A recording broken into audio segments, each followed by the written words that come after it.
Hello, नमस्कार। हम Rajasthan CET exam के बारे में बात कर रहे थे, तो उसी क्रम में मैं 2 वीडियो आपके सामने लाया हूँ। पहला वीडियो मैं लाया हूँ कि क्या-क्या आपकी बुक लिस्ट होनी चाहिए और दूसरा वीडियो में मैंने बताया है कि आपको किस तरीके से पढ़ना चाहिए और उस पढ़ने के बाद या सीईटी एग्ज़ाम पास करने के बाद में आपके पास में कौन-कौन सी अपॉर्च्युनिटी रहती है कि आप उस एग्ज़ाम को फाइट कर पाओ। तो फिर मेरे पास में कमेंट्स आते हैं कि किस सब्जेक्ट के बारे में आप मुझे बताइए, ताकि उस सब्जेक्ट में मैं कितना पढूँ, क्या पढूँ और कैसे पढ़ें? पहला कमेंट्स मेरे पास में आया है साइंस के लिए कि साइंस के लिए सर आप बुक लिस्ट अच्छे से बता दो, ताकि हम उस साइंस को कवर कर सकें। वैसे बहुत बढ़िया कमेंट किया है, क्योंकि साइंस का जो अंक भार है वो काफ़ी मायने रखता है। वैसे आपको पता ही होगा, इस एग्ज़ाम के अंदर टोटल मार्क्स जो होंगे वो आपके 300 मार्क्स होंगे और 300 में से आपको 40% क्राइटेरिया कंप्लीट करना है। 40% बोले तो कितने मार्क्स? 120 मार्क्स। अगर आपने सिलेबस को अच्छे से देखा होगा तो साइंस विषय कितना मायने रखती है, उसके मैं बारे में बात करता हूँ। तो टोटल सवाल जो साइंस के वो आएँगे, वो 25 सवाल आएँगे। 25 सवाल आएँगे, इसका मतलब उसका जो अंक होंगे वो कितने होंगे? 50 अंक होंगे। मतलब ये हुआ कि 120 में से 50 सवाल तो ओनली फॉर साइंस आपका क्लियर कर रही है।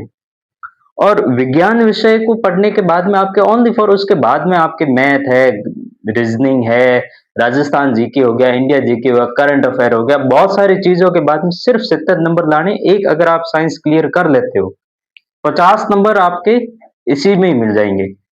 सब्जेक्ट ठीक है, लेकिन जीके तो आप यूं ही पढ़ लेते हो। आप नया सब्जेक्ट साथ में स्टार्ट करोगे, 5 महीने है आपके पास, तो विज्ञान विषय को अभी से साथ में लेके चलो, ताकि इसका सिलेबस आपका जल्द से कंप्लीट हो। तो उसी क्रम में बात करता हूँ कि आखिर विज्ञान विषय में आएगा क्या, और इस वीडियो के अंत में मैं बताऊंगा कि आपको पढ़ना क्या है आखिर में, और किस जगह पर इतना सारा मैटर आपको एक साथ में मिल जाएगा। मैं बात करता हूँ विज्ञान में, तो विज्ञान के 3 ही महत्वपूर्ण भाग है। एक जीव विज्ञान है, एक रसायन विज्ञान है और फिजिक्स है। साथ-साथ में आपके एनवायरनमेंटल आ गया, और साइंस टेक भी आजकल पूछ ही लेते हैं। चलो, विज्ञान विषय के अंदर जो बायोलॉजी है, जीव विज्ञान के अंदर क्या पूछा जाता है? एक तो मानव रोग है, ह्यूमन डिजीज है। ह्यूमन डिजीज के अंदर 1 या 2 सवाल आपके कंफर्म है कि ये रोग किस वजह से होता है, क्यों होता है, और इस रोग का निवारक टीका वगैरह वो अपन बात करते हैं। जीवाणु से, विषाणु से ये जो रोग होने वाले हैं, प्रोटोजोआ से, उनके बारे में पूछा जाता है मानव रोग में। पोषक तत्व, ब्लड ग्रुप, जेनेटिक्स और न्यूक्लिक एसिड, ये तो है विज्ञान विषय के अंदर जीव विज्ञान का सिलेबस। और अपन बात करते हैं तो 25 में से कम जो 10 सवाल है, 8 से 10 सवाल ओनली फॉर इस बायोलॉजी सब्जेक्ट में आएंगे। मेजोरिटी ऑफ क्वेश्चंस आने की संभावना जीव विज्ञान में है। केमिस्ट्री की बात करें तो कोई तत्व पूछ लिया, उसकी इलेक्ट्रॉनिक विन्यास पूछ लिया, या फिर मिक्सर पूछ लिया, उसका रासायनिक नाम पूछ लिया, मेटल नॉन मेटल के बारे में पूछ लेते हैं, इनके यूजेस के बारे में पूछ लेते हैं। ये सब पढ़ना कहाँ से वो भी मैं बाद में बताऊंगा। कार्बन एंड हिज कंपाउंड और फिजिकल एंड केमिकल चेंजेस जो भी है, और ये आपकी रासायनिक अभिक्रिया। ये जो केमिस्ट्री वाला सिलेबस है, आपको कंप्लीटली केमिस्ट्री वाला जो सिलेबस है वो 10th की एनसीईआरटी बुक में मिल जाएगा। आरबीएससी और एनसीईआरटी दोनों पढ़ लेना, यहाँ पर आपको इसको ये वाला जो कंप्लीटली मिल जाएगा। बेसिक से पढ़ना है, ज्यादा इसके अंदर नहीं पूछा जाएगा आपको। चलो, फिजिक्स के अंदर विद्युत प्रकाश कार्य, ऊष्मा वगैरह ये पूछे जाते हैं। 2 या 3 आने की संभावनाएं, 2, इसमें क्वेश्चन ज्यादा नहीं आते, फिर भी आपको एक बार के लिए रीडिंग मारनी है। कोई भी सवाल छोड़ना जैसा अपने पास में विकल्प नहीं रहना चाहिए। पर्यावरण पारिस्थितिकी में ओजोन के बारे में पूछ लेते हैं ज्यादातर, तो ओजोन है, इस पर्यावरण के बारे में जैव चक्र के बारे में पूछ लेते हैं, खाद्य श्रृंखला के बारे में पूछ लेते हैं। ये पर्यावरण पारिस्थितिकी छोटा ही टॉपिक है, इसके अंदर भी 2 या 3 सवाल इसका भी बन जाता है। फिलहाल 2 या 3 सवाल इसके भी बन जाते हैं अपने। मेजोरिटी ऑफ क्वेश्चंस की जीव विज्ञान में, है ना। बायोटेक में ये जो वैसे टॉपिक मैं साइंस में बता रहा हूँ, बाकी ये टॉपिक जो है वो करंट का है।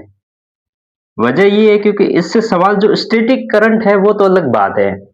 वो इस बायोटेक में पूछ लेंगे, ये टेक साइंस टेक में पूछ लेंगे। बाकी जो करंट में क्या चल रहा है उससे रिलेटेड आपके साइंस टेक में सवाल आ जाएंगे। स्पेस से संबंधित, इसरो से, नासा से, अपने गगनयान, मंगलयान, इनसे संबंधित सवाल आपसे पूछे जाएंगे। तो अगर आप ये इतना सारा सिलेबस कर लेते हो, अभी से स्टार्ट करो, तो सीईटी 2026 के अंदर मैं बात करता हूँ 120 में से 50 नंबर ओनली फॉर विज्ञान के हैं। इसमें से अगर आप 40 नंबर भी लेके आ जाते हो तो बाकी बहुत सारा मैटर पड़ा है जिसके अंदर आपको 80 नंबर आसानी से ला सकते हो। तो अपन बात करते हैं 70 नंबर तो लाने हैं, इसके बाद में 70 नंबर का अपन को वो करना है, प्लान बनाना है। बाकी विज्ञान विषय का जो सिलेबस वो इसी टाइप का है, इतना ही है। एक बार आप जरूर देखना। अब मैं बताता हूँ आपको पढ़ना क्या है। वैसे आपको मैंने अभी देखी है अपनी एक किताब जो मैं स्क्रीन पे दिखा रहा हूँ।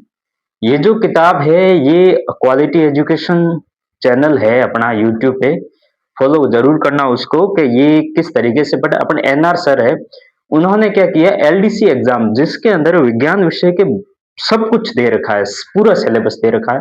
आपको सेलेक्टिव पॉइंट्स लेने हैं जिसके अंदर विज्ञान आरबीएससी और एनसीईआरटी को इन्होंने मिक्सअप करके बहुत ही अच्छा कलेक्शन उसके अंदर दे रखा है एनआर सर ने।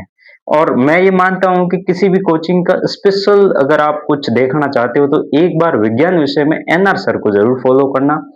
उन्होंने अच्छा कंटेंट दे रखा है और उनकी बुक आ रखी है एलडीसी से। और एलडी जरूरी नहीं को एलडीसी के लिए ही आप सीईटी के लिए उसको यूज ले सकते हो। मार्केट में मिली अच्छी बुक है, डायग्राम वगैरह अच्छे दे रखे हैं। फिर भी यूट्यूब पे तो दो जने हैं, एक मैं मानता हूँ राहुल सर है। राहुल सर अलग से क्लासेस में पढ़ाते हैं और दूसरे मैं एनआर सर को मानता हूँ। तो एनआर सर अपने अच्छा पढ़ाते हैं। आप आरबीएससी और एनसीईआरटी के रूप में इसको फॉलो कर सकते हो।